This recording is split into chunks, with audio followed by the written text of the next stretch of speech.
ஹராமாக சாப்பிடுவதன் காரணமாக கல்வி இருட்டாகி விடுகின்றது. கல்வி இருட்டாவதன் காரணமாக சரியான வழி எது, தவறான வழி எது அப்படிங்கிற தெரிய முடியறதே இல்லை என்ற சூழ்நிலை. இங்கே அல்லாஹ்தாலா அந்த கனிமத்துடைய பொருளை அது ஹலாலானது, இனிமையானது, அல்லாஹ்வுடைய அருளுக்குரியது என்பதாக சொல்லுகின்றான்.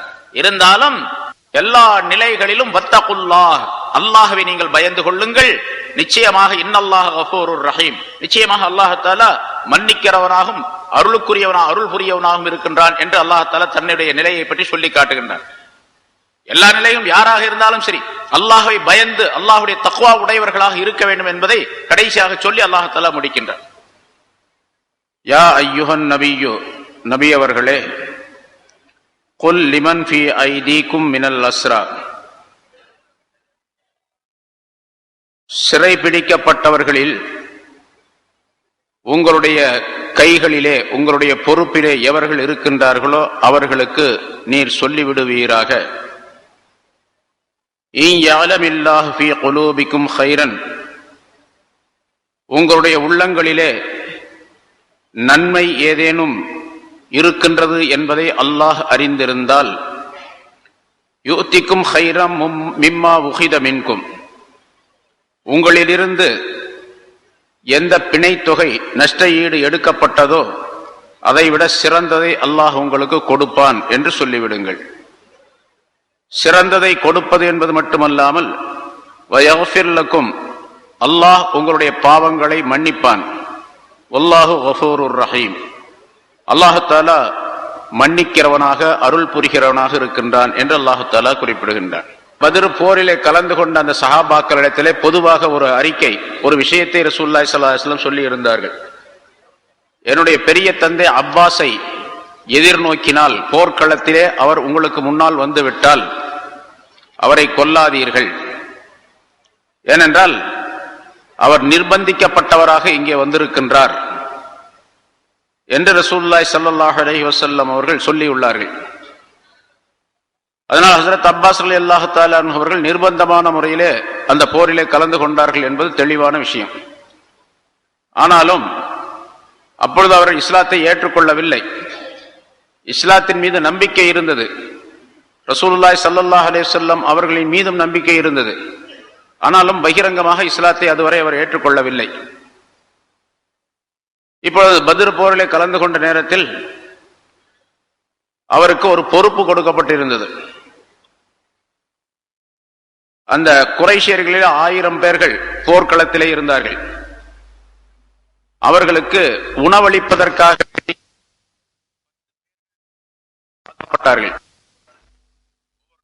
ஒருவர் வீதமாக அந்த ஒருவர் அந்த 1000 பேருக்கும் சாப்பாட்டு பொறுப்பை கவனித்துக் கொள்ள வேண்டியது. ஒரு நாளைக்கு 10 ஒட்டகங்கள் அறுக்கப்படும், சமையல் செய்யப்படும், இவர்களுக்கெல்லாம் கொடுக்கப்படும். இந்த பொறுப்பை ஒவ்வொரு நாளும் ஒருவருக்கு கொடுக்கப்பட்டிருந்தது. ஹஜ்ரத் அப்பாஸ் ரலியல்லாஹு தஆலா அன்ஹு அவர்கள் 20 ஊக்கியா தங்கம், ஒரு ஊக்கியா என்பது 40 திர்ஹங்கள் கொண்ட பெரிய தொகையை அவர்கள் இந்த உணவு பொறுப்புக்காக வேண்டி, உணவு செலவுக்காக வேண்டி எடுத்து வந்திருந்தார்கள். 20 ஊக்கியா அவர்களிடத்தில் இருந்த தங்கம் இருந்தது. இப்பொழுது அப்பாஸ் ரலியல்லாஹு தஆலா அன்ஹு அவருடைய அந்த முறை வருவதற்கு முன்னதாகவே போர் முடிந்து விட்டது. போர் கடுமையான நேரத்தில் நடந்து கொண்டிருக்கக்கூடிய அந்த நாளில்தான் அப்பாஸ் ரலியல்லாஹு தஆலா அன்ஹுடைய உணவு பொறுப்பு இருந்தது. ஆனால் போர்க்களத்திலே சின்ன பின்னமான நிலைகள் ஏற்பட்டு எதிரிகள் எல்லாம் ஓடிவிட்ட நிலை, கைதிகள் நிறைய பிடிக்கப்பட்டு விட்டார்கள், முக்கியமான தலைவர்கள் எல்லாம் கொல்லப்பட்டு விட்டார்கள். இந்த நிலையிலே அந்த கைதிகளிலே ஒருவராக அப்பாஸ் ரலியல்லாஹு தஆலா அன்ஹு அவர்களும் இருந்தார்கள். ரசூலுல்லாஹி ஸல்லல்லாஹு அலைஹி வஸல்லம் அவர்களுக்கு இது பெரும் வருத்தமாக இருந்தது, தன்னுடைய பெரிய தந்தை கைதிகளிலே ஒருவராக இருக்கின்றார் என்பதும். ஏனென்று சொன்னால் அவர் காபிர்களுக்கு அனுசரணையாக இருக்கவில்லை, முஸ்லிம்களுக்கு ஆதரவாகவும் அவரால் நடக்க முடியவில்லை. இஸ்லாத்தினுடைய நம்பிக்கை அவர் உள்ளத்திலே இருந்து கொண்டிருந்தது. இப்படிப்பட்ட சூழ்நிலையில் அவர் கைதியாக்கப்பட்டு விட்டார். ஆனால் கைதிகளுக்கு பொதுவாக என்ன சட்டமோ அந்த சட்டம் தான் அவர் மீதும் பிரயோகமாகும். அவருக்கென்று தனி ஒரு சலுகை காட்ட முடியாது. ஆனாலும் முன்னால் சில விஷயங்கள் எல்லாம் சொல்லப்பட்டிருக்க, முன்னர் ஆயத்துகளிலே வந்து இருக்கின்றன. அவர் குளிரால் நடுங்கிக் கொண்டிருந்தார். அப்பொழுது முனாஃபிகீன்களுடைய தலைவனாக இருந்த அப்துல்லா பின் உபை பின் சுலூல் என்பவர் தன்னுடைய போர்வையை அவருக்கு கொடுத்தார் என்றெல்லாம் சொல்லப்பட்டது. அப்பாஸ் ரலியல்லாஹு தஆலாவுடைய கைகள் கட்டப்பட்டு இருந்தன. யாரிடத்திலே அவரை ஒப்படைத்திருந்தார்களோ அவர் அவருடைய கைகளை கட்டி வைத்திருந்தார். அதன் காரணமாக அவருக்கு வேதனை ஏற்பட்டு முனகி கொண்டிருந்தார். ரசூலுல்லாஹி ஸல்லல்லாஹு அலைஹி வஸல்லம் அவர்களுக்கு அந்த முனகல் சத்தம் கேட்டு அவர்களும் தூங்காமல் இருந்தார்கள். யா ரசூலல்லாஹ், ஏன் தாங்கள் விழித்துக் கொண்டிருக்கின்றீர்கள் என்பதாக கேட்டபொழுது, அப்பாஸுடைய முனகல் என்னை தூங்க விடாமல் ஆக்கிவிட்டது என்பதாக சொன்னார்கள். அவருடைய நீங்கள் விரும்பினால் அவருடைய கட்டுகளை அவிழ்த்து விடுங்கள் என்பதாக சொன்னார்கள். அதன்படி அவருடைய கட்டுகள் அவிழ்க்கப்பட்டன. இப்படிப்பட்ட ஒரு இக்கட்டான மிகச் சிரமமான சூழ்நிலையிலே அப்பாஸ் ரலியல்லாஹு தஆலா அன்ஹு அவர்கள் அந்த எதிரிகளிடத்திலே இருந்தார்கள். இப்பொழுது கைதிகளை என்ன செய்யலாம் என்று அபிப்பிராயம் கேட்கப்பட்ட பொழுது முன்னால் ஆயத்துகளிலே விளக்கம் சொல்லப்பட்டது. நஷ்ட ஈடு வாங்கி கொண்டு ஒவ்வொருவரையும் விட்டு விடுவது. எவ்வளவு நஷ்ட ஈடு? 40 ஊக்கியா, ஒவ்வொருவருக்கும் 40 ஊக்கியா என்பதாக நிர்ணயம் செய்யப்பட்டது. ஆனால் அது கூடுதல் குறைவாக இருக்கக்கூடிய சிலரும் உண்டு. குறைவாக இருந்தால் அதையும் வாங்கி கொண்டு விடுதலை செய்யக்கூடிய நிலை ஏற்பட்டது, ஆலோசனை ஏற்பட்டது. அதன்படி ஒவ்வொருவரிடத்திலும் நஷ்ட ஈடு வாங்கி கொண்டு விடுதலை செய்து கொண்டிருந்தார்கள். அப்பாஸ் ரலியல்லாஹு தஆலா அன்ஹு அவர்களுடைய அந்த பெயர் வரும் பொழுது ரசூலுல்லாஹி ஸல்லல்லாஹு அலைஹி வஸல்லம் அவர்களிடத்திலே அப்பாஸ் ரலியல்லாஹு தஆலா அன்ஹு அவர்கள் சொன்னார்கள், என்னிடத்தில் நஷ்ட ஈடு கொடுப்பதற்குரிய பணம் ஏதும் இல்லை. சாப்பாட்டுக்காக வேண்டி 20 ஊக்கியா கொண்டு வந்தேன். அது சாப்பாட்டு செலவு ஆகல, அதுதான் என்னிடத்தில் இருக்கின்றது. அதை வேண்டுமானால் நான் கொடுக்கின்றேன் என்பதாக சொன்னார்கள். வேறு என்னிடத்தில் பணம் ஏதும் கிடையாது என்பதாக. ரசூலுல்லாஹி ஸல்லல்லாஹு அலைஹி வஸல்லம் அவர்கள் சொன்னார்கள், உம்முல் ஃபதுல் இடத்திலே, அதாவது அப்பாஸ் ரலியல்லாஹு தஆலாவுடைய மனைவி உம்முல் ஃபதுல், உம்முல் ஃபதுல் என்ற அந்த பெண்மணி இடத்திலே, உம்முடைய மனைவி இடத்திலே கொஞ்சம் தங்கத்தை கொடுத்து, நீர் இந்த போருக்கு வருவதற்கு முன்னதாக கொஞ்சம் தங்கத்தை கொடுத்து, இந்த தங்கத்தை இன்ன இடத்திலே நான் புதைத்து வைக்கின்றேன். இந்த விஷயம் நம்ம 2 பேர்த்த தவிர வேற யாருக்கும் தெரியாது. ஒரு சமயம் நான் போருக்கு போன பின்னால் எனக்கு ஏதாவது அசம்பாவிதம் ஏற்பட்டு விட்டால் இந்த பொருளை எடுத்து என்னுடைய மக்களுக்கு நீ பங்கிட்டு கொடுத்து விடு. அவருடைய மக்கள் 2 மகன்கள் இருந்தார்கள். அந்த இருவருக்கும் 4 என்பதாகவும் சொல்லப்பட்டிருக்கின்றது. அவர்களுக்கெல்லாம் நீ பங்கு போட்டு கொடுத்து விடு, உனக்கும் ஒரு பங்கை எடுத்துக்கொள் என்பதாக சொல்லிவிட்டு அந்த தங்கத்தை புதைத்து வைத்து விட்டு வந்தார். ரசூலுல்லாஹி ஸல்லல்லாஹு அலைஹி வஸல்லம் இப்ப அப்பாஸ் ரலியல்லாஹு தஆலா கேட்டாங்க, உம்முல் ஃபதுல் இடத்துல கொடுத்த தங்கம் என்ன ஆச்சு அப்படின்னு கேட்டாங்க. என்கிட்ட காசே இல்லைன்னு சொன்னார் இவரு. மனைவி இடத்துல கொடுத்த தங்கம் என்னமாச்சு? அவருக்கு ஆச்சரியமா இருந்தது. எனக்கும் என்னுடைய மனைவிக்கும் தவிர வேற யாருக்குமே தெரியாது நடந்த பேச்சு. இரவினுடைய இருட்டில நாங்க 2 பேரும் பேசிக்கிட்டு மறைச்சு எடுத்து வச்சிருந்தோம். யாருக்குமே தெரியாது, உங்களுக்கு எப்படி தெரியும் அப்படின்னு கேட்டார். ரசூலுல்லாஹி ஸல்லல்லாஹு அலைஹி வஸல்லம் அவர்கள் சொன்னார்கள், என்னுடைய ரப்பு எனக்கு சொல்லிக் கொடுத்தான் என்பதாக சொன்னார்கள். அல்லாஹ் எனக்கு சொல்லிக் கொடுத்தான். ஆகவே அந்த பணம் இருக்குது உங்கள்கிட்ட, அதனால பணம் இருக்கிறதுனால உங்களை சும்மா விட முடியாது, நீங்க நஷ்ட ஈடு கொடுத்துட்டு தான் போகணும். நீங்க நஷ்ட ஈடு கொடுக்கிறது மட்டுமல்லாமல் உங்க சார்பாக உங்களுடைய சகோதரருடைய 2 மகன்களும் இந்த போரில் கலந்து கொண்டு இருக்கின்றார்கள். அவங்களுக்கு அவங்களும் 2 பேரும் சிறை கைதிகளாக இப்போ இருக்கிறாங்க.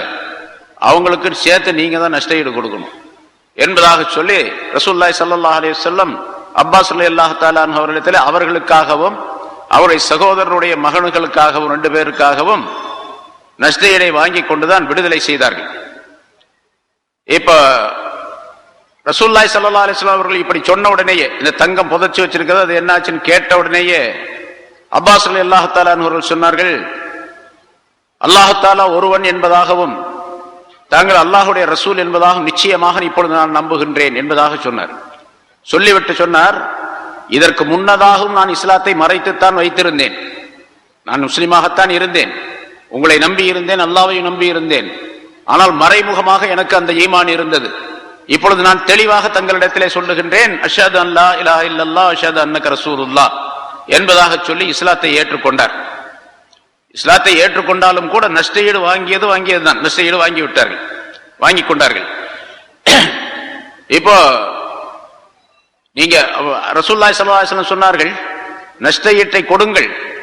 இஸ்லாத்தை ஏற்றுக்கொள்வது என்பது தனி விஷயம், நஷ்ட ஈடு கொடுப்பது என்பது தனி விஷயம். நீங்கள் நஷ்ட ஈடு கொடுப்பதின் காரணமாக உங்களுக்கு ஒன்றும் நஷ்டம் ஏற்பட்டு விடாது.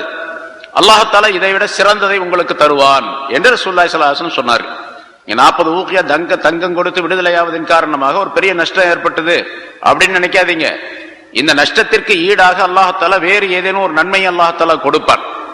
நிச்சயமாக அல்லாஹால நன்மையை தருவான், நீங்க கவலைப்பட வேண்டாம் என்பதாக அப்பாஸ் ரலியல்லாஹு தஆலா அவர்களிடத்தில் ரசூலுல்லாஹி ஸல்லல்லாஹு அலைஹி வஸல்லம் சொன்னார்கள்.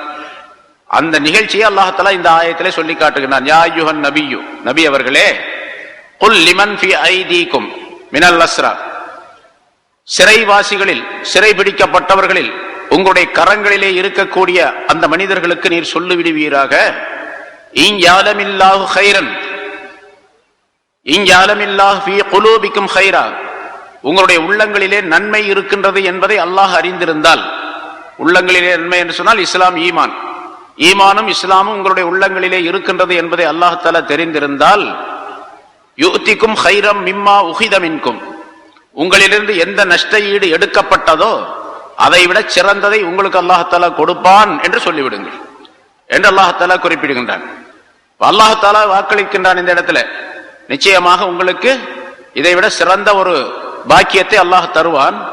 அந்த பாக்கியம் துனியாவை சார்ந்ததாகவும் இருக்கலாம், ஆகிரத்தை சார்ந்ததாகவும் இருக்கலாம், அல்லது ரெண்டு இடத்திலும் கிடைக்கக்கூடிய பாக்கியமாகவும் இருக்கலாம் என்பதாக சொல்லப்பட்டது.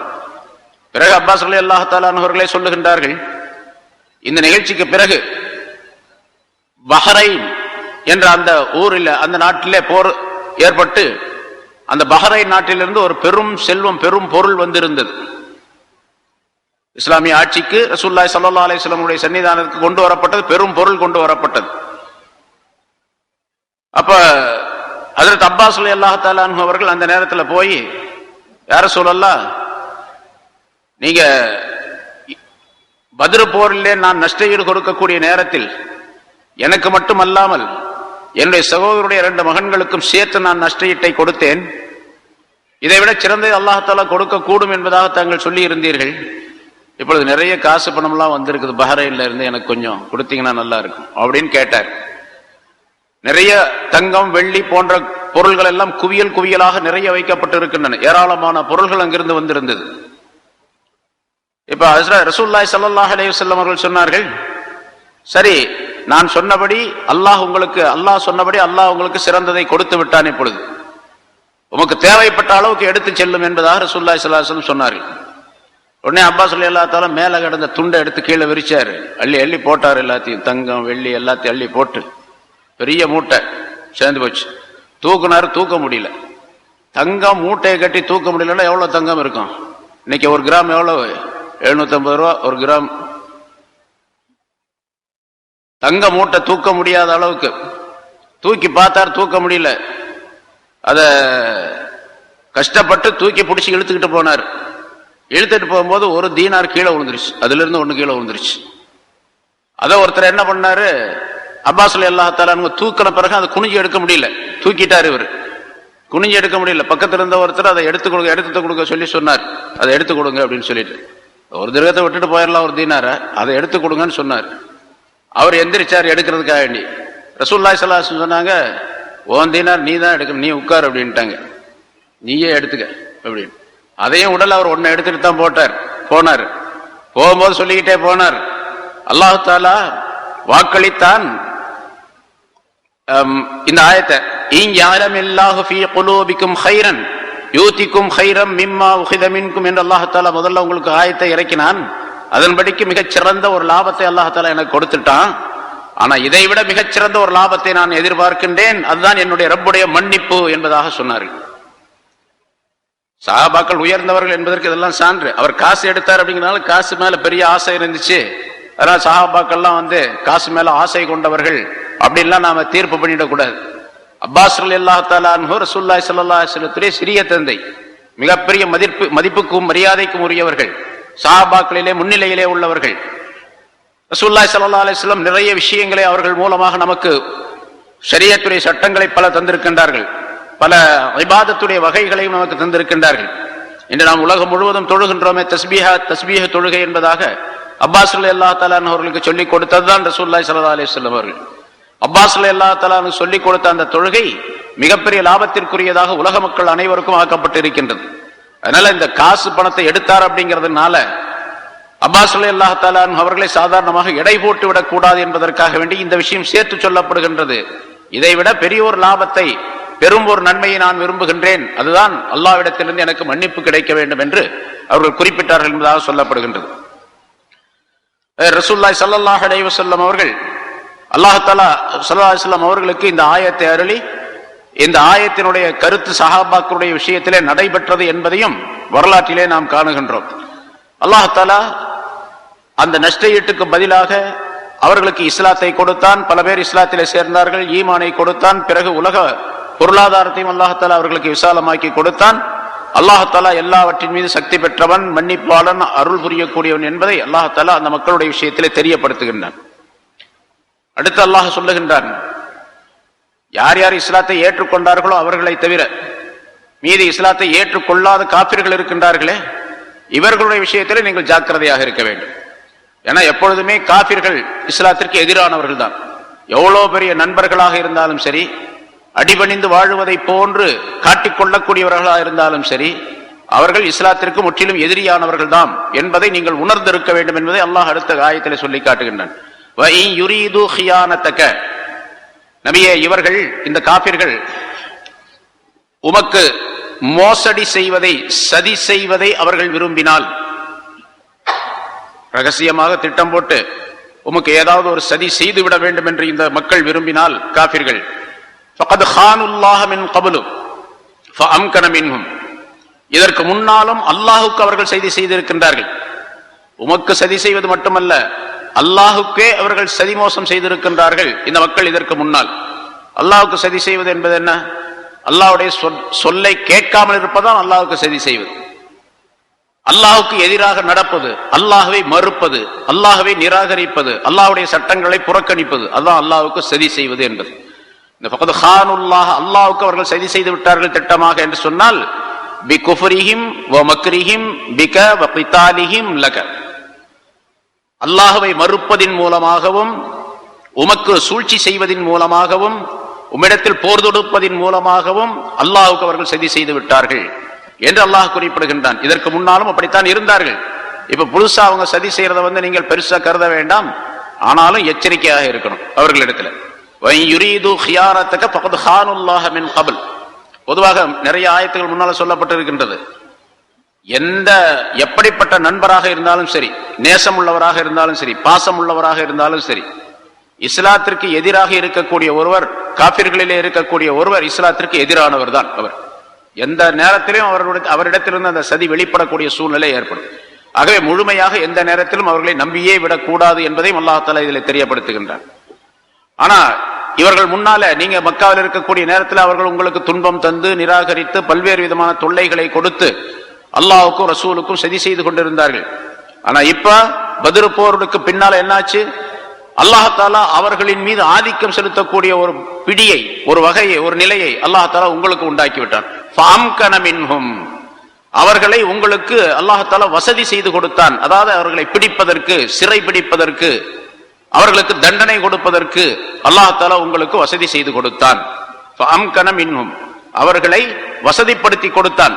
அதாவது அவர்கள் உங்களுடைய சொல்லுக்கு கட்டுப்படக்கூடிய சூழ்நிலை. பாருங்க, கைதிகளாக பிடிக்கப்பட்டு 40 ஊக்கியா தங்கம் கொடுத்தா தான் உன்னை விடுதலை செய்ய முடியும் என்று சொல்லப்பட்ட பொழுது அப்படியே அதை கொடுத்துத்தான் போக வேண்டிய சூழ்நிலை ஏற்பட்டு போச்சு.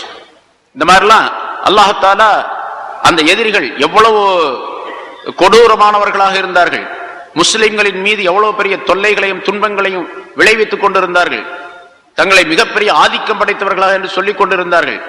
முஸ்லிம்கள் அனைவரையும் ஒட்டுமொத்தமாக அழித்து விட வேண்டும் என்பதற்காக வேண்டி பல்வேறு விதமான துன்பங்களையும் தொல்லைகளையும் முயற்சிகளையும் செய்து கொண்டிருந்தார்கள்.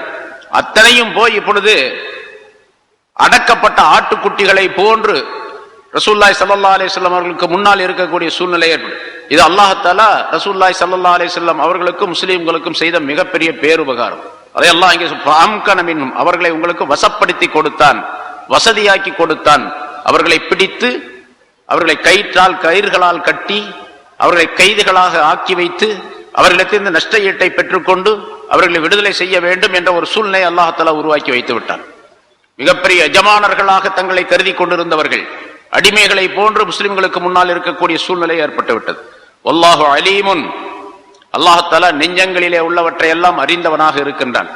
ஹக்கீம், ஞானம் நிறைந்தவனாக அவன் இருக்கின்றான். ஆகவே அல்லாஹ் தஆலா தான் நாடியதை செய்து முடிப்பான். அதுல எந்த விதமான சந்தேகம் இல்லை. நிச்சயமாக குஃபுருக்கும் காபிர்களுக்கும் இழிவு என்பது நிச்சயமாக வந்தே தீரும். இஸ்லாத்துக்கும் முஸ்லிம்களுக்கும் கண்ணியம் என்பது கிடைத்தே தீரும். எவர் இஸ்லாத்தில் நிலையாக மிகச் சரியாக இருக்கின்றாரோ அவருக்கு, ஏன்னா அல்லாஹ் தஆலா பொய் சொல்ல மாட்டான்.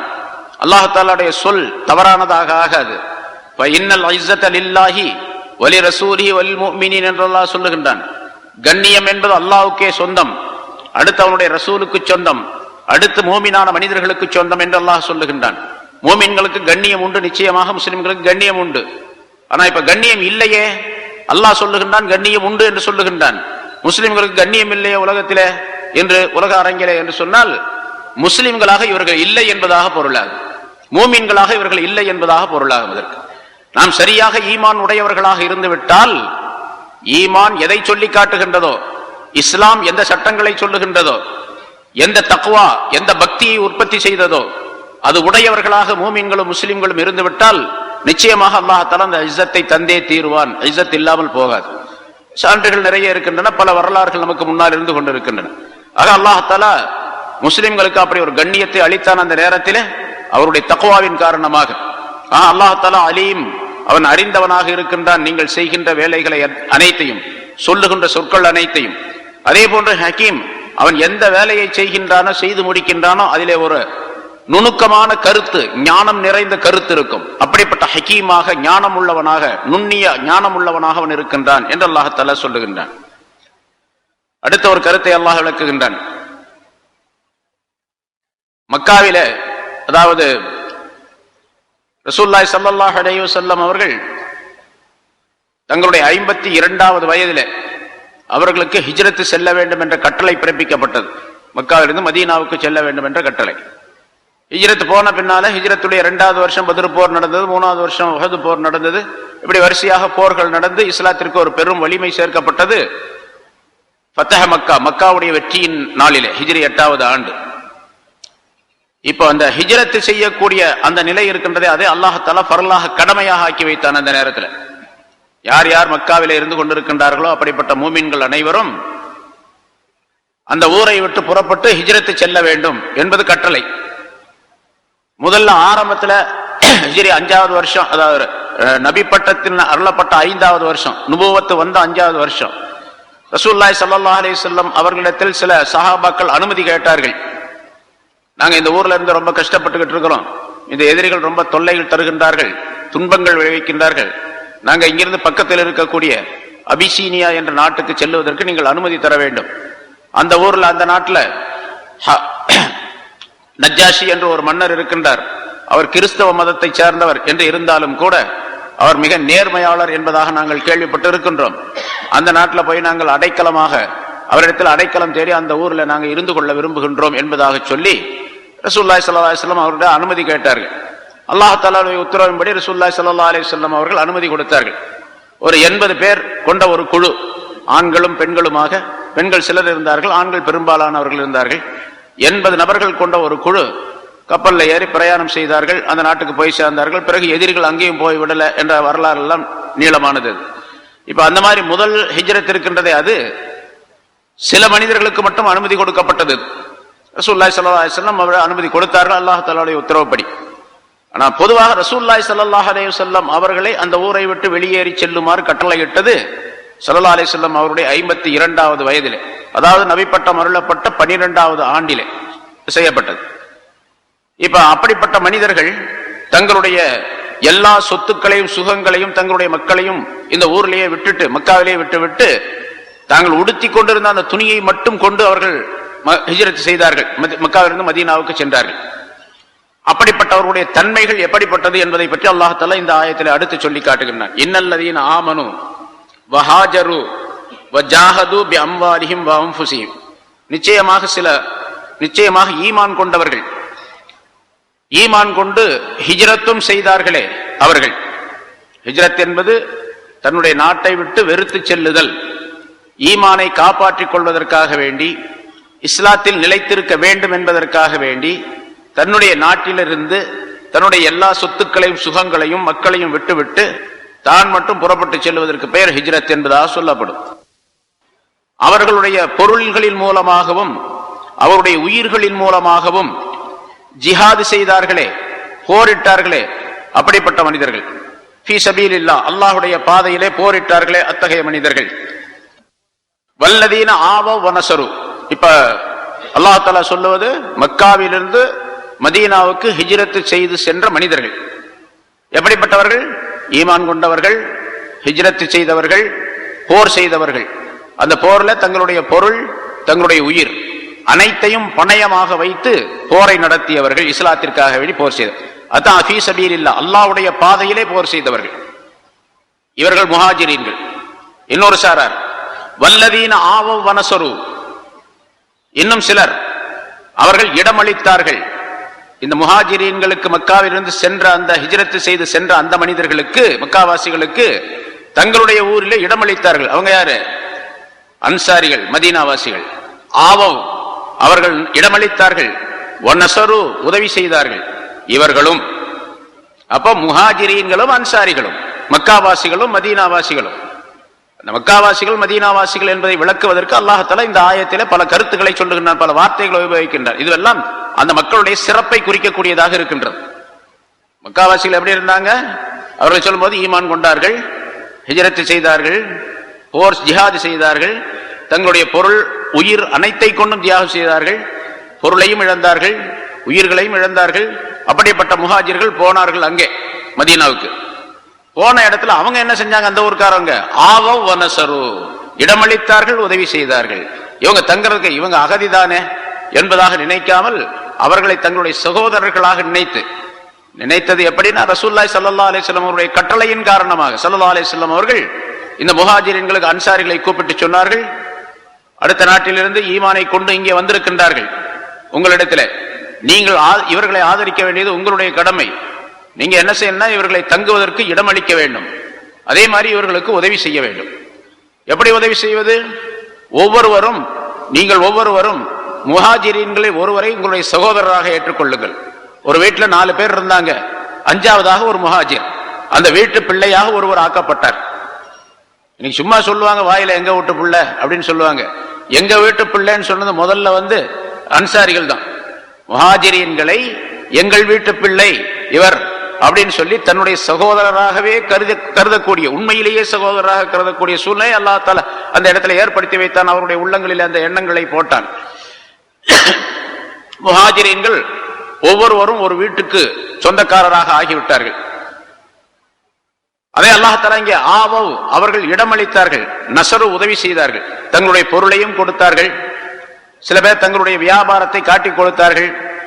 சில பேர் திருமணம் ஆகாதவராக இருந்தால் அவருக்கு திருமணம் செய்ய வேண்டும் என்பதற்காக வேண்டி தங்களுடைய பெண் மக்களை அவருக்கு திருமணம் செய்து வைத்தார்கள்.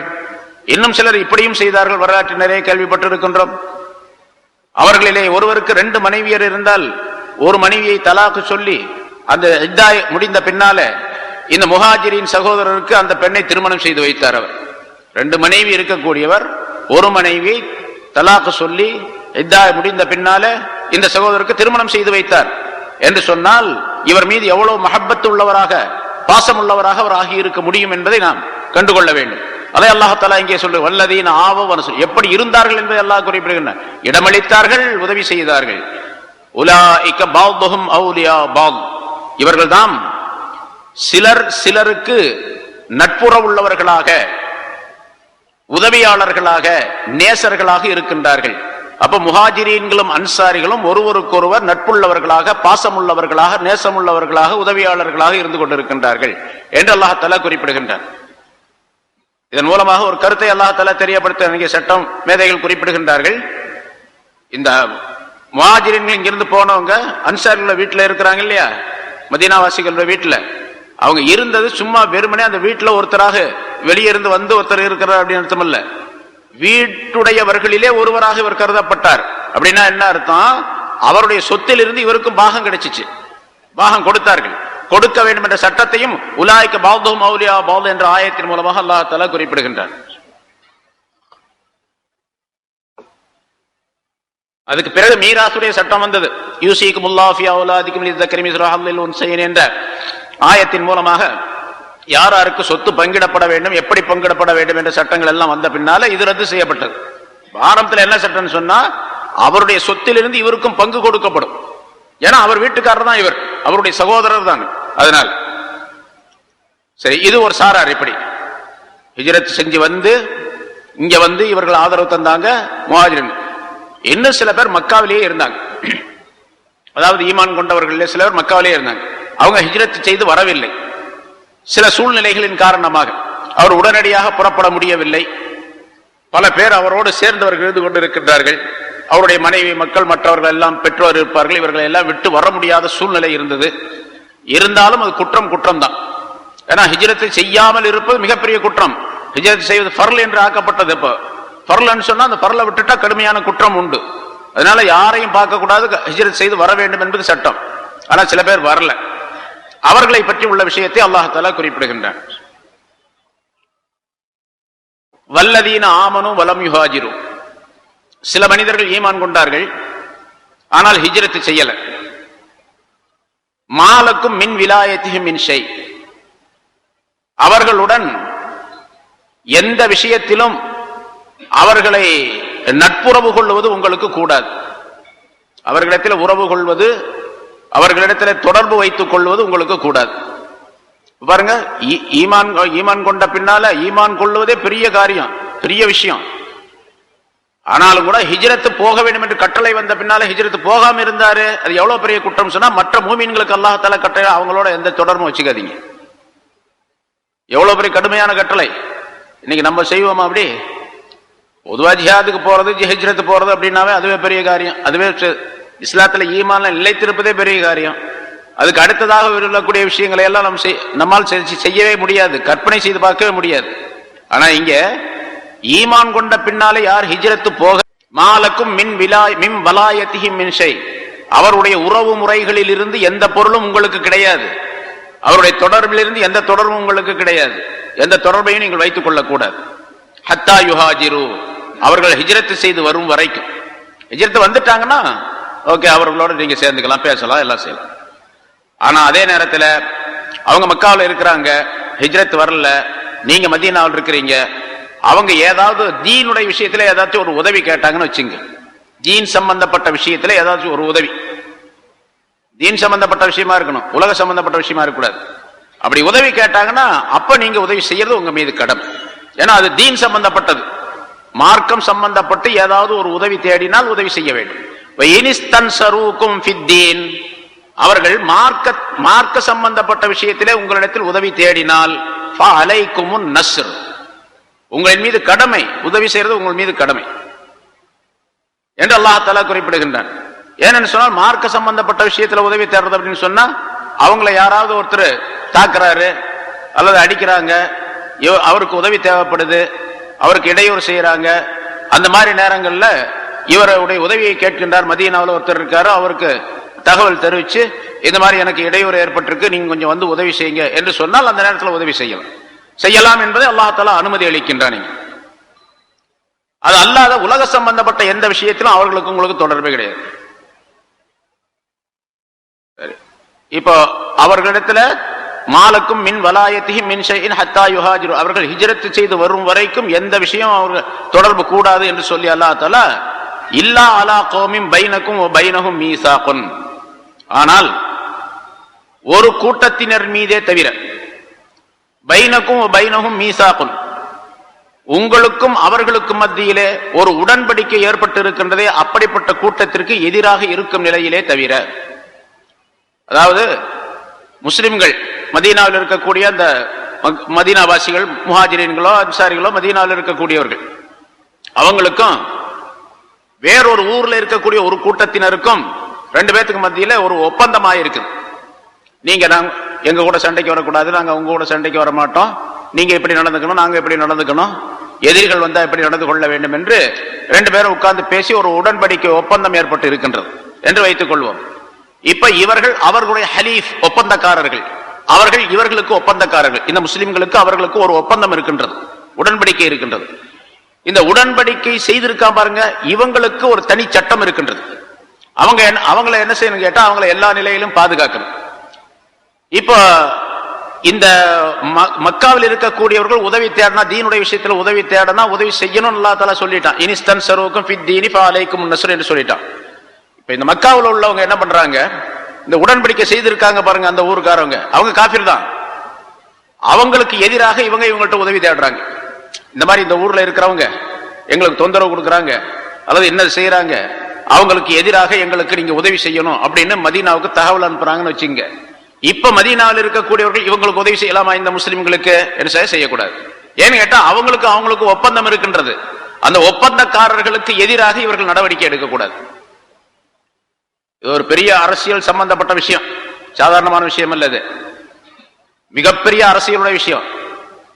பல மனிதர்கள், பல சட்ட மேதைகள் உட்கார்ந்து தீர்க்க வேண்டிய, பேச வேண்டிய ஒரு விஷயத்தை ஓரிரு வரிகளிலே அல்லாஹ் தஆலா சொல்லி நமக்கு அந்த சட்டத்தை சொல்லு.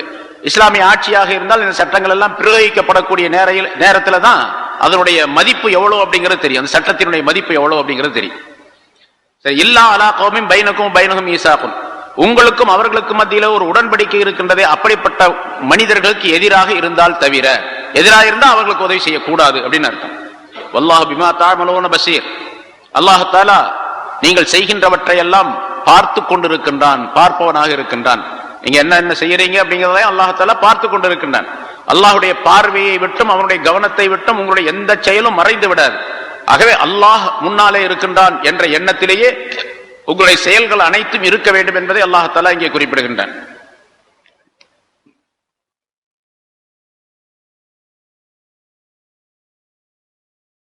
அடுத்து காபிர்கள் சம்பந்தப்பட்ட ஒரு விஷயத்தை அல்லாஹ் குறிப்பிடுகின்றார். வல்லதீன கஃபரு பஅதுஹும் அவுலியா பஅத்,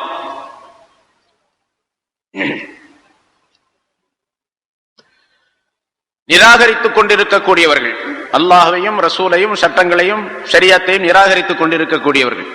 பஅதுஹும் அவுலியா பஅத், அவர்களில் சிலருக்கு நட்புறவு உள்ளவர்களாக, தோழர்களாக, நண்பர்களாக, உதவியாளர்களாக இருக்கின்றனர். அங்கே மூமின்களுக்கு சொல்லும் போது அல்லாஹ் தஆலா முஹாஜிரீன்கள், அன்சாரிகள் இவர்கள் ஒருவருக்கொருவர் நட்புறவு உள்ளவர்கள் அப்படின்னு சொன்னா அல்லாஹ் தஆலா. அதே போன்று காபிர்கள் அவர்களுக்கு மத்தியில உறவு உள்ளவர்கள். அப்படின்னா என்ன அர்த்தம்? காபிர்கள் மூமின்களுக்கு உதவியாளராக ஆக முடியாது, மூமின்கள் காபிர்களுக்கு உதவியாளராக உறவு உள்ளவர்களாக ஆக முடியாது என்பதை அல்லாஹ் தஆலா தெரியப்படுத்துகின்றான். இதுல ஒரு சட்டம் என்னவென்று சொன்னால், அதாவது காபிர்களும் ஒருவருக்கொருவர் தொடர்புள்ளவர்கள், மூமின்களும் ஒருவருக்கொருவர் தொடர்புள்ளவர்கள் என்று சொல்லும் பொழுது, ஒரு மூமின் அவர் தந்தை என்று வைத்துக் கொள்வோம், அவருடைய மகன் காபிரா இருக்கிறார், தந்தை மூமினா இருக்கிறார், மகன் காபிரா இருக்கிறார். இந்த நிலையில மூமினாக இருக்கக்கூடிய தந்தை இறந்துட்டார், தகப்பனார் இறந்துட்டார், இவர் காபிரா இருக்கார் மகன். இப்ப அவருடைய சொத்திலிருந்து இவர் வாரிசாக ஆக மாட்டார், அவருடைய சொத்துக்கு இவர் வாரிசாக ஆக மாட்டார். ஏன்னா இவர் அவருக்கு தொடர்புள்ளவர் அல்லர், இவர் அவருடைய நண்பர் அல்லர், இவர் அவருக்கு உறவு முறையில் ஏற்பட முடியாது. அவர் ஈமான் உள்ளவர், இவர் ஈமான் இல்லாதவர், குஃபர் உடையவர். அதனால் ரெண்டு பேரும் வேறு வேறு மார்க்கத்தை சேர்ந்தவர்கள், வேறு வேறு தீனை சேர்ந்தவர்கள். அதனால் ரெண்டு பேரும் ஒருவருக்கொருவர் தொடர்புள்ளவராக ஆக முடியாது. அவங்களுக்குள்ளதான் நண்பர்களாக இருக்க முடியுமே தவிர உறவுள்ளவர்களாக இருக்குமே தவிர வெளியே இருக்க முடியாது என்பதை அல்லாஹ் தெரியப்படுத்துகிறார். வல்லதீன கஃபரு பஅதுஹும் அவுலியா பஅத், சிலருக்கு நேசர்களாக இருப்பார்கள் என்று சொன்னால் உதவி செய்வதிலே, தீனுடைய அதாவது அவர்களுடைய மார்க்கத்துடைய விஷயத்திலே, இவற்றிலெல்லாம். ஹஜ்ரத் இப்னு அப்பாஸ் ரலியல்லாஹு தஆலா அன்ஹு அவர்கள் சொல்லுவது, சொத்துரிமை சம்பந்தப்பட்ட விஷயத்திலே அவர்கள் ஒருவருக்கொருவர் கூட்டாளிகளாக இருப்பார்கள், அவர்கள் மூமின்களுக்கு வாரிசுகளாக ஆக முடியாது. இதை ரசூலுல்லாஹி ஸல்லல்லாஹு அலைஹி வஸல்லம் அவர்கள் சொல்லுகின்றார்கள்.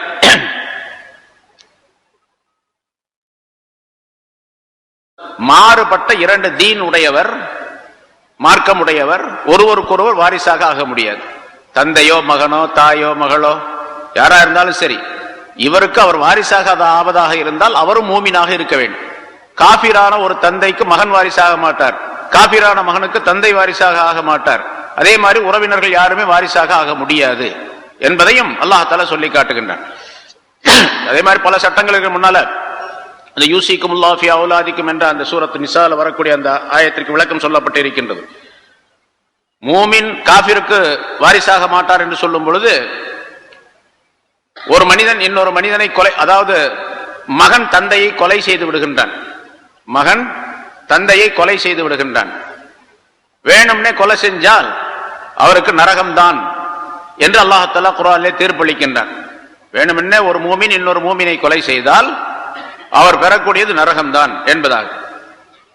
இப்ப அப்படி நரகத்திற்கு செல்லக்கூடிய தீர்ப்பை அல்லாஹ் தஆலா வழங்கிய பின்னால யார் இவர் கொலை செய்தாரோ அவருடைய அந்த சொத்துக்கு இவர் உரிமையாக ஆக முடியுமா? உரிமையாக ஆக முடியாது.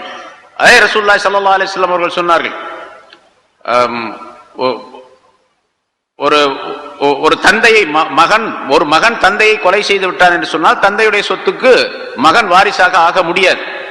முன்னால் நிறைய சொல்லியிருக்கிறது. நிறைய உலகத்தில் நடக்கக்கூடிய விஷயங்கள் நம்ம பார்க்கிறோம். தந்தையுடைய சொத்துக்கு ஆசைப்பட்டு சீக்கிரமாக சொத்து கிடைக்க வேண்டும், அல்லது இவர் இருந்தால், தந்தை இருந்தால் அவர் இறக்கக்கூடிய நேரத்தில் சொத்தை எல்லாம் வேற எதற்காவது உபயோகப்படுத்தி விடுவார், அவருடைய சொத்து நமக்கு கிடைக்காது என்பதற்காக வேண்டி மக்கள் தந்தையையே கொலை செய்யக்கூடிய சூழ்நிலை பல இடங்கள்ல இருக்குது. காபிர்கள் மட்டுமல்ல, முஸ்லிம்கள்லயும் அந்த மாதிரி நிறைய பேர் செய்யறாங்க. இவர் ஆளை போட்டா தான் நமக்கு சொத்து கிடைக்கும் அப்படின்னு சொல்லிட்டு ஆளை போட்டு தள்ளிடுறாங்க. ஆனா சட்டம் என்ன? அவருடைய சொத்து அறவே இவருக்கு கிடைக்காது இப்பொழுது. ஏன்னு சொன்னால் இவர் கொலை செய்தவர். லா எரிசுல் காத்திலு, கொலை செய்தவர் வாரிசாக ஆக முடியாது ஸல்லல்லாஹு அலைஹி வஸல்லம் சொல்லுகின்றார்கள். அதனால ஒருவர் இன்னொருவருக்கு வாரிசாக ஆவதாக இருந்தால் முதல்ல ரெண்டு பேரும் ஒரே தீன் உடையவராக இருக்க வேண்டும், ஒரே மார்க்கம் உடையவராக இருக்க வேண்டும்.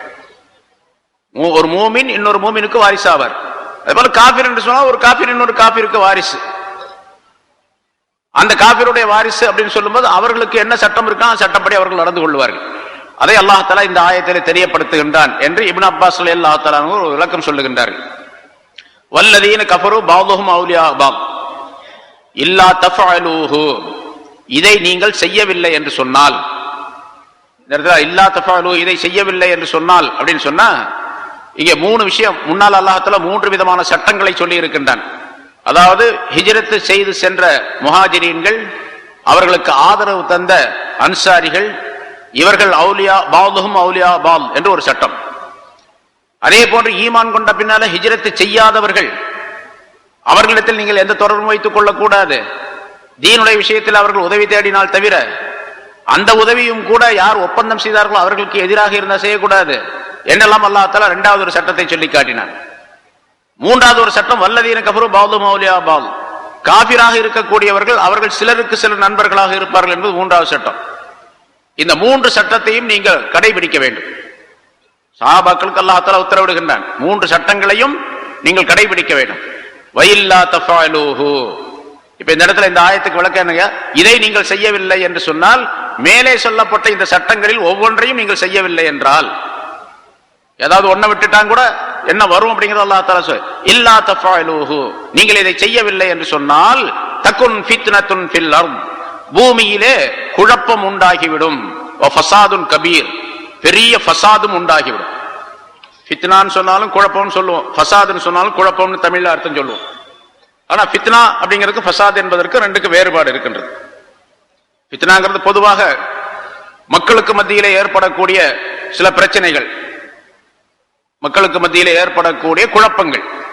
அதே மாதிரி மார்க்கம் சம்பந்தப்பட்ட அல்லது பொது துறைகள் சம்பந்தப்பட்ட விஷயத்திலே ஏற்படக்கூடிய, நாட்டிலே ஏற்படக்கூடியது ஃபஸாத் என்பதாக சொல்லப்படும். ஆக பொதுவாகவே மக்களுக்கு மத்தியிலும் நாட்டிலும் பழக்க வழக்கங்களிலும் தொழில் துறைகளிலும் ஏற்படக்கூடிய எல்லா பிரச்சனைகளுக்கும் ஃபித்னா ஃபஸாத் என்று பொதுவாக சொல்லப்படும். அந்த ரெண்டுமே ஏற்பட்டுவிடும் நீங்கள் இப்படி செய்யவில்லை என்று சொன்னால் என்று அல்லாஹ் தஆலா எச்சரிக்கின்றார். இதிலிருந்து ஒரு கருத்து என்னவென்று சொன்னால், இங்க முஷ்ரிக்கீன்கள் ஒரு தனி சாரார், காஃபிர்கள் ஒரு தனி சாரார், மூமின்கள் ஒரு தனி சாரார். மூமின்களுக்கு தனி சட்டங்கள் சொல்லப்பட்டு இருக்கின்றன. அந்த சட்டங்களின்படி தங்களுடைய வாழ்க்கையை அவர்கள் அமைத்துக் கொள்ள வேண்டும். முஷ்ரிக்கீன்களிடத்தில் எந்த விதமான உறவும் வைத்துக் கொள்ளக்கூடாது. என்ன உறவு வைத்துக் கொள்ள வேண்டும் என்று சொல்லப்பட்டிருக்கோ அதை தவிர மற்ற உறவுகள் எல்லாம் வைத்துக் கொள்ளக்கூடாது, தொடர்பு வைத்துக் கொள்ளக்கூடாது. ஒரு மூமினை விட ஒரு காபிர் நல்லவர் என்று சொல்லுவது குற்றத்திற்குரிய விஷயம். இந்த மாதிரி நீங்கள் செய்தால் தகுன் ஃபித்னத்துன் ஃபில் அர்த், இந்த பூமியிலே ஃபித்னா குழப்பம் ஏற்பட்டுவிடும். ஃபஸாதுன் கபீர், மிகப்பெரிய குழப்பமே உண்டாகிவிடும் என்றும் அல்லாஹ் தஆலா எச்சரிக்கை செய்கின்றான். ஆக எப்படி சட்டம் சொல்லப்பட்டிருக்கிறதோ, மூமின்கள் எப்படி நடந்து கொள்ள வேண்டும், காபிர்களோடு எப்படி தொடர்பு கொள்ள வேண்டும், என்னென்ன வகைகளில் எல்லாம் இந்த தொடர்பு இருக்க வேண்டும் என்று சொல்லப்பட்டு இருக்கின்றதோ, அப்படி செய்யாமல் இருந்தால் இந்த நிலை ஏற்பட்டுவிடும். இன்னைக்கு உலகத்தில் ஏற்பட்டு இருக்கக்கூடிய பல்வேறு பிரச்சனைகளுக்கு இதுதான் காரணம் என்பதை இந்த ஆயத்தின் மூலமாக விளங்கிக் கொள்ளலாம். மூமின்கள் மூமின்களாக இருப்பதில்லை. என்ன, மூமின்கள் எப்படி இருக்க வேண்டும் என்று சட்டம் சொல்லப்பட்டிருக்க அந்த முறைப்படிக்கு இருந்தால் நிச்சயமாக ஃபித்னா ஃபசாத் என்பது உலகத்திலே இருக்கவே இருக்காது என்பதையும் அல்லாஹ் தஆலா தெரியப்படுத்துகின்றான். முன்னால் நிறைய ஆயத்துகளில் பல ஆயத்துகளில் சொல்லப்பட்டு இருக்கின்றன. நாம இருக்க வேண்டும். பொதுவாக துவா கேட்கிறோம். பல பேர் கேட்பாங்க, என்ன அஜத்து, எல்லா அஜத்துமாரும் துவா கேட்கறாங்க வெள்ளிக்கிழமை, அல்லாஹும்ம அஇஸ்ஸல் இஸ்லாம வல் முஸ்லிமீன் அப்படின்னு கேட்கறாங்க. ஒரு துவா கூட ஒப்புக்கொள்ற மாதிரி தெரியல, ஒப்புக்கொள்ளப்படுற மாதிரி அப்படின்னு சொல்லி கேட்பாங்க. என்ன அர்த்தம்? அல்லாஹும்ம அஇஸ்ஸல் இஸ்லாம வல் முஸ்லிமீன், யா அல்லாஹ் இஸ்லாத்தையும் முஸ்லிம்களையும் நீ கண்ணியமாக்கி வைப்பாயாக அப்படின்னு ஜும்மாவில் கேட்கிறோம். எல்லாரும் ஆமீன் ஆமீன்னு சொல்றாங்க. என்ன சொல்ல போனா ஹரம்ல மக்காவில் எல்லாம் பாத்தீங்கன்னு சொன்னா இத்தனை லட்சம் பேரும் சேர்ந்து ஆமீன்னு சொல்றாங்க. அவர் சொல்றாரு அல்லாஹும்ம அஇஸ்ஸல் இஸ்லாம வல் முஸ்லிமீன் அப்படின்னு சொல்ற. அது மட்டுமல்ல, இஸ்லாத்தையும் முஸ்லிம்களையும் கண்ணியமாக்கி வைக்க என்பது மட்டுமல்ல, வஅஸில்ல ஷிர்க வல் முஷ்ரிகீன், ஷிர்கையும் முஷ்ரிகீன்களையும் நீ கேவலப்படுத்துவாயாக, இழிவு செய்வாயாக.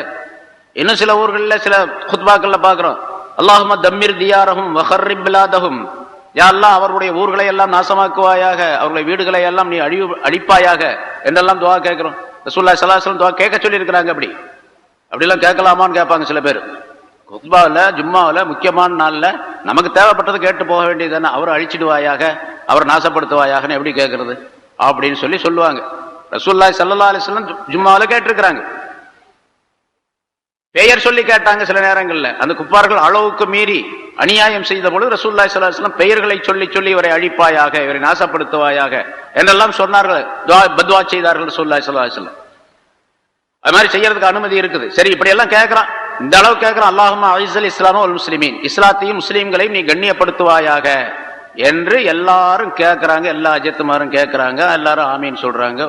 எங்க பார்த்தா ஒரு முஸ்லிமுக்கு கண்ணியம் இருக்கிற மாதிரி தெரியலையே அப்படின்னு நம்ம சொன்னா, முஸ்லிமும் ஒரிஜினல் முஸ்லிமா இருக்கணும், அவர்கிட்ட ஒரிஜினலாக இஸ்லாம் இருக்கணும். இவர் முஸ்லீம் ஒரிஜினல் இல்ல, இஸ்லாமும் டூப்ளிகேட்டா இருக்குது, இவருக்கு எப்படி கண்ணியம் கிடைக்கும்? துஆவுல ஒன்றும் தப்பு கிடையாது, அல்லாஹ் சொன்னதுலேயும் தப்பு கிடையாது. இன்னல் இஸ்ஸத்து லில்லாஹி வலி ரசூலிஹி வல் முஃமினீன் என்று அல்லாஹ் தஆலா சொல்லுகின்றான். இஸ்ஸத் மூமின்களுக்கு உண்டு என்று அல்லாஹ் சொல்லுகின்றான். மூமின்களுக்கு கொடு என்பதாக நாம் ஜும்மாவுல கேட்கிறோம். ஆயிரக்கணக்கான பேர் ஆமீன் சொல்றாங்க, லட்சக்கணக்கான பேர் ஆமீன் சொல்றாங்க, கேட்கிறாங்க. ஆனா கிடைக்கிறது இல்லையே. காரணம் கேட்டா மூமின்களிலையும் இஸ்லாத்திலையும் முஸ்லிம்களையும் டூப்ளிகேட்டா இருக்கு. ஒரிஜினல் முஸ்லிம்கள் ஒரிஜினல் இஸ்லாம் இல்லை. அதனால் என்பதை நாம் விளங்க வேண்டும். இங்க இல்லா தஃபாலூஹு தகுன் ஃபித்னத்துன் ஃபில் அர்தி வ ஃபஸாதுன் கபீர், மேல சொன்ன அந்த விஷயத்தை செய்யல அப்படின்னு சொன்னா பூமியில குழப்பம் வரும் என்று அல்லாஹ் தஆலா சொல்லிட்டான். அதனால இன்னைக்கு பூமியில எந்த குழப்பம் வந்தாலும் சரி, சுனாமியா இருந்தாலும் சரி, இப்ப நேற்று முந்தா நாளும் கூட அதே இடத்துல சுனாமி எந்த இடத்துல வந்துச்சு அந்த இடத்துல மிகப்பெரிய ஒரு நிலநடுக்கம் ஏற்பட்டு இருக்குது. அது போல பல இடங்கள் நடந்து கொண்டே இருக்குது, நம்ம பார்க்கிறோம். இதெல்லாம் காரணம் என்னன்னு கேட்டா, பேருக்கு இஸ்லாம் என்று இருக்கின்றார்களே தவிர உண்மையான முஸ்லிம்களாக இஸ்லாம் உடையவர்களாக அவர்கள் இல்லை என்பதை நாம் தெளிவாக புரிந்து கொள்ள, அதை அல்லாஹ் தஆலா இந்த ஆயத்திலே சொல்லி காட்டுகின்றான். வல்லதீன ஆமனு வஹாஜரு வஜாஹது ஃபீ ஸபீலில்லாஹி. அடுத்து அல்லாஹ் தஆலா பொதுவாக முஹாஜிரீன்களாக இருந்தாலும் அன்சாரிகளாக இருந்தாலும் சஹாபாக்களை பற்றி உள்ள சிறப்பை அல்லாஹ் இதிலே சொல்லி காட்டுகின்றான். வல்லதீன ஆமனு, ஈமான் கொண்டவர்கள், வஹாஜரு ஹிஜ்ரத் செய்தவர்கள், ஜாஹது ஃபீ ஸபீலில்லாஹ் அல்லாஹ்வுடைய பாதையிலே ஜிஹாத் செய்தவர்கள், வல்லதீன ஆவவ் வனஸரு அவர்களுக்கு இடமளித்தவர்கள். யார்? இந்த முன்னால் சொல்லப்பட்ட இவர்களுக்கு இடமளித்தவர்கள், வனஸரு உதவி செய்தவர்கள். உலாயிக ஹுமுல் முஃமினூன ஹக்கா. அப்ப ரெண்டு சாரார். முதல்ல சொன்னா திருப்பி அல்லாஹ் தஆலா சொல்றான், முஹாஜிரீன்களும் அன்சாரிகளும், மக்காவாசிகளும் மதீனாவாசிகளும். உலாயிக ஹுமுல் முஃமினூன ஹக்கா, இவர்கள்தான் சத்தியமாக மூமின்கள். சஹாபாக்களுக்கு சான்று வழங்குகின்றான் அல்லாஹ் தஆலா, இவர்கள் தான் உண்மையான மூமின்கள். லஹும் மக்ஃபிரத்துன், அவர்களுக்கு மன்னிப்பு உண்டு அல்லாஹ்விடத்தில். வரிஸ்குன் கரீம், சங்கையான உணவும் அவர்களுக்கு இருக்கிறது என்று அல்லாஹ் தஆலா குறிப்பிடுகின்றான். மூன்று விதமான சிறப்புகள் சஹாபாக்களுக்கு. இங்க ஹுமுல் முஃமினூ உலாயிக என்றது அந்த சஹாபாக்களை குறிக்கிறது, வேற யாரும் கிடையாது உலகத்துல. சஹாபாக்களை குறிக்கக்கூடிய வாசகம் அது. ஏன்னா வல்லதீன ஆமனு வஹாஜரு வஜாஹது ஃபீ ஸபீலில்லாஹ் ஒரு சாரார், அவங்க தான் முஹாஜிரீன்கள்.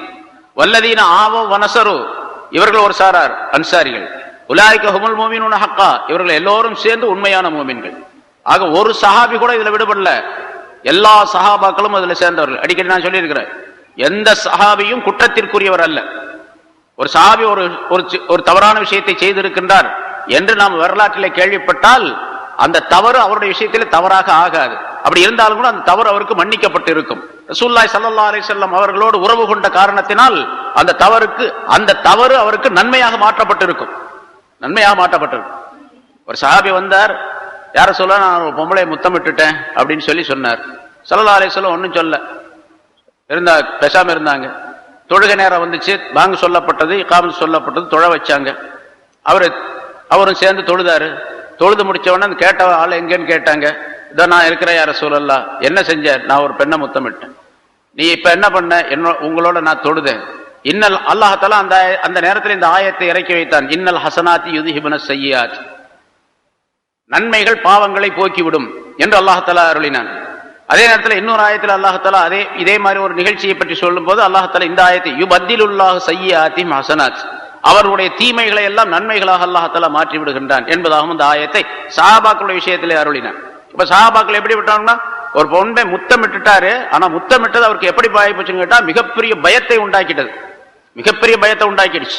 அந்த பயத்தின் காரணமாகத்தான் இப்படி ஒரு பெரிய தவறை செய்து விட்டோமே என்று அந்த பயத்தின் காரணமாக, அல்லாஹ்வுடைய அச்சத்தின் காரணமாக அவர் ஓடோடி வந்தார். ரசூலுல்லாஹி ஸல்லல்லாஹு அலைஹி வஸல்லம் அவர்களிடத்திலே தன்னுடைய விஷயத்தை சொன்னார். ரசூலுல்லாஹி ஸல்லல்லாஹு அலைஹி வஸல்லம் இவருக்கு பதில் தர வேண்டும் என்பதற்காக ஒரு தொழுகையுடைய நேரம் வரைக்கும் இருந்து தொழுகை முடித்த பின்னால் இந்த ஆயத்தை வந்து சொல்லிக் கொடுத்தார்கள்.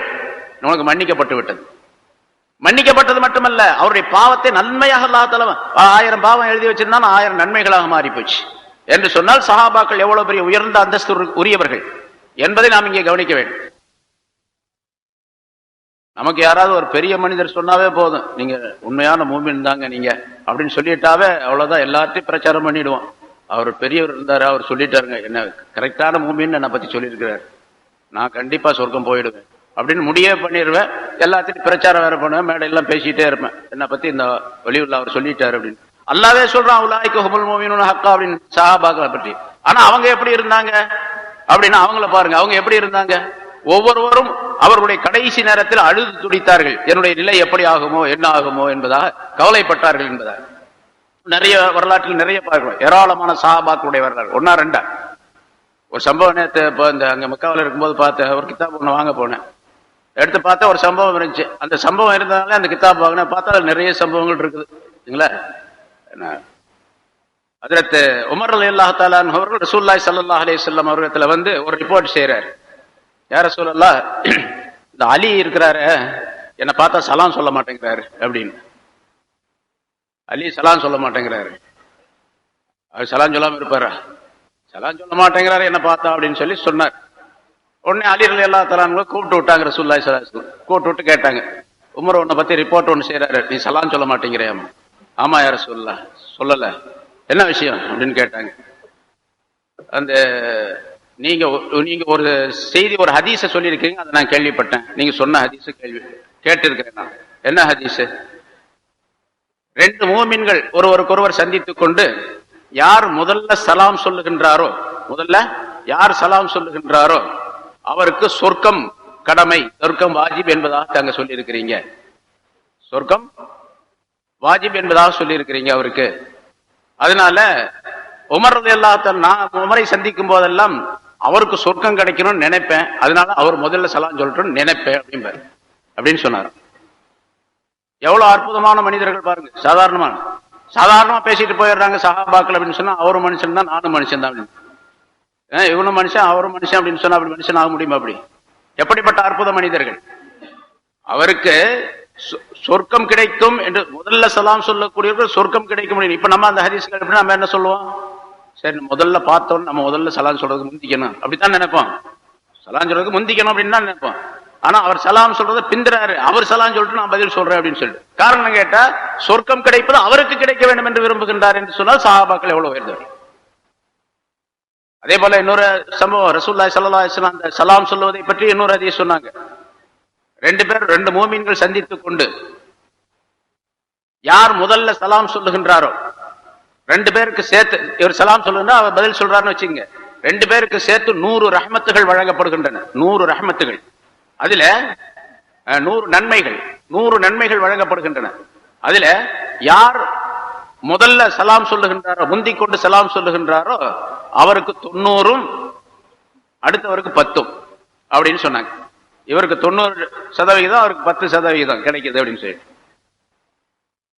அதுல ஹஜ்ரத் ஹசன் பஸ்ரி நினைக்கின்றேன், அல்ல வேற யாரோ ஒரு ஞானவான், அவர் சொல்லுகின்றார்கள், அல்ல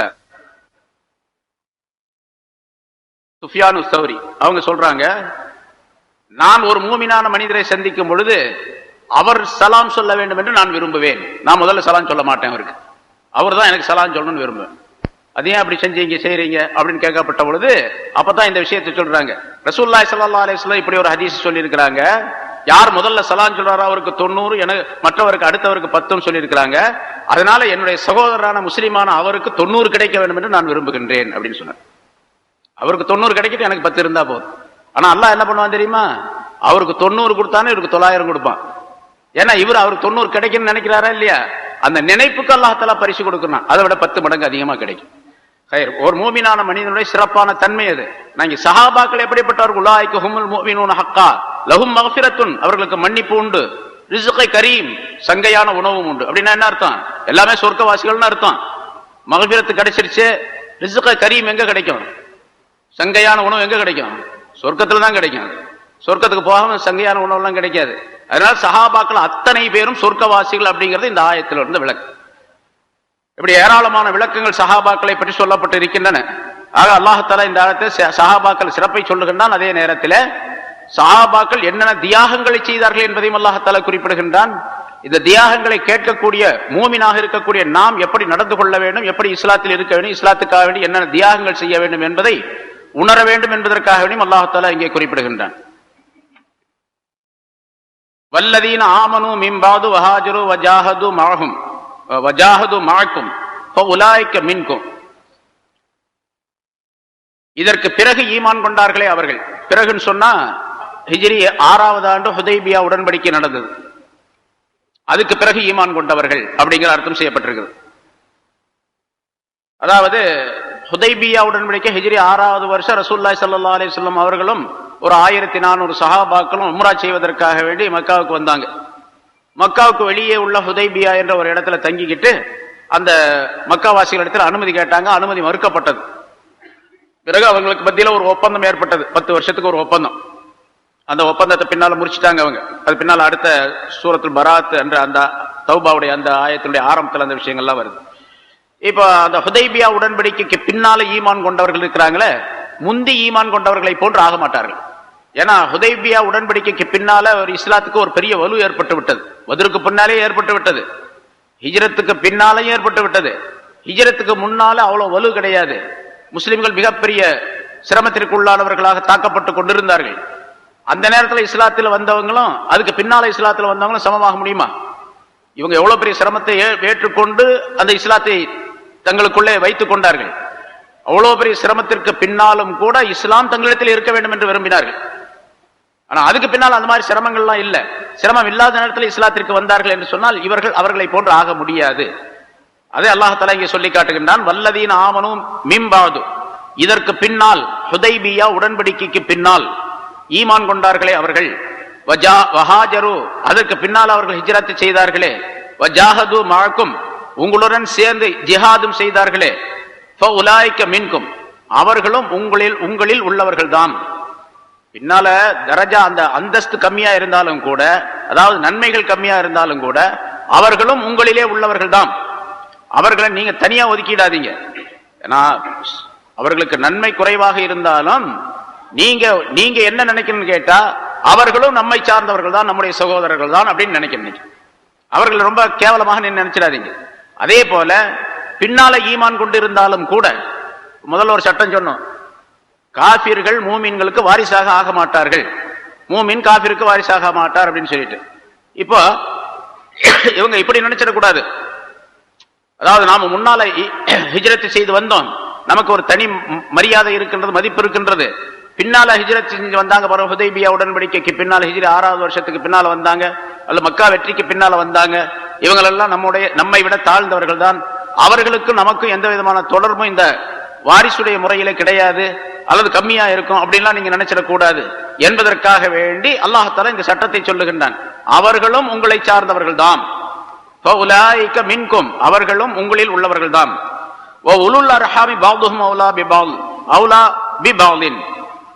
உறவு முறை உள்ளவர்கள், அதாவது இரத்த பந்தம் உள்ளவர்கள், உறவினர்கள், அவர்களில் சிலர் சிலருக்கு ஏற்றமானவர்கள்.